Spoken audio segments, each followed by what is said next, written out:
മലങ്കരയുടെ പരിശുദ്ധ പുണ്യപിതാവേ, മലങ്കര മക്കൾ തൻ കാവൽ പിതാവേ.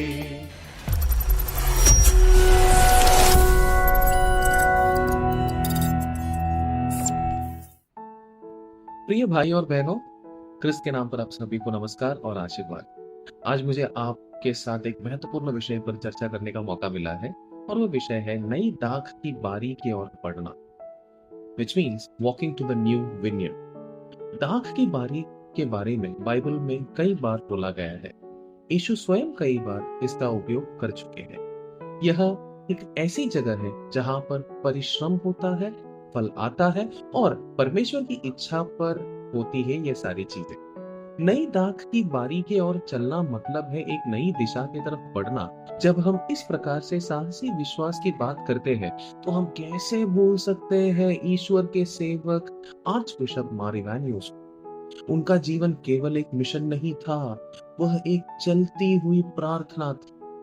जब उन्होंने रियूनियन मूवमेंट के माध्यम से रोमन कैथोलिक चर्च से एकता का रास्ता चुना, तब वह केवल संगठन नहीं बदल रहे थे, वह वास्तव में ईश्वर की दाख की नई बारी की ओर चल रहे थे।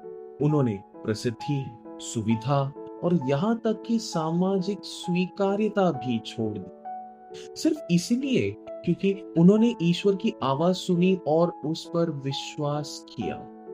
आज हम भी बुलाए जा रहे हैं। शायद वह बुलावट है किसी को क्षमा करने की, खलीसियों की सेवा करने की या साहस पूर्वक सत्य बोलने की।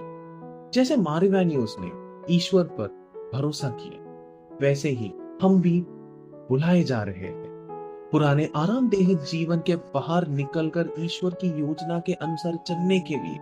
चलो हम पुराने दाख की बारी में ना रुकें, ना ही पुरानी यश में और ना ही पुराने तरीकों में। ईश्वर कुछ नया आरंभ कर रहे हैं।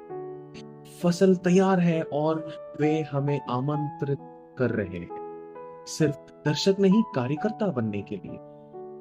आइए हम मार इवानियोस तिरमिनी के माध्यस्थता मांगे ताकि हमें भी वैसे ही विश्वास, साहस और प्रेम हो जो उन्होंने दिखाया, कि हम भी परमेश्वर की नई दाख की बारी में आनंद पूर्वक और विश्वास पूर्वक चल सके।